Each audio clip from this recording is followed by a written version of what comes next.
President Zelensky obviously deeply concerned with the language that he's been given on the timeline here. It's when allies agree and when conditions are met. What exactly does that mean?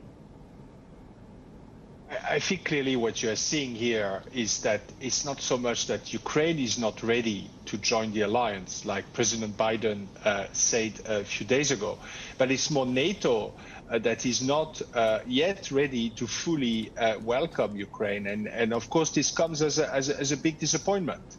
What you read through between the lines of this language, this very NATO language, is some hesitation, some caveats, some very generic caveats that don't really say their names, conditions when allies agree. And by the way, allies always have to agree on anything NATO does. So this is kind of obvious, but it's a way to caveat even more a decision, whilst at the same time trying to give some positive move, actually the needle forward away from the Bucharest 2008 ambiguity. But I guess this is good, but not good enough for President Zelensky.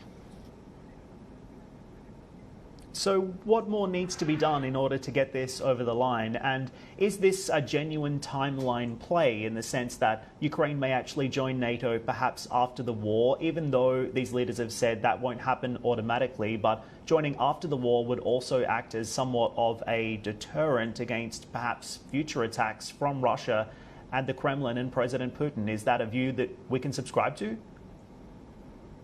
Exactly. I think that's also the expectations from the Ukrainian side, is not to join during the war, but to be able in a position to join right after the war or after the end of major hostilities against Russia.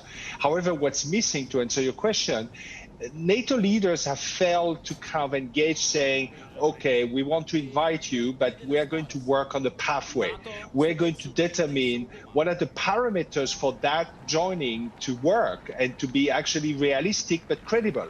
And I think this is where we fell short and way below the line of saying not whether, but how exactly that membership will work. And now, like your correspondent said, NATO has just created this NATO-Ukraine Council, and President Zelensky will sit down with the 31 NATO leaders for the first time in that council.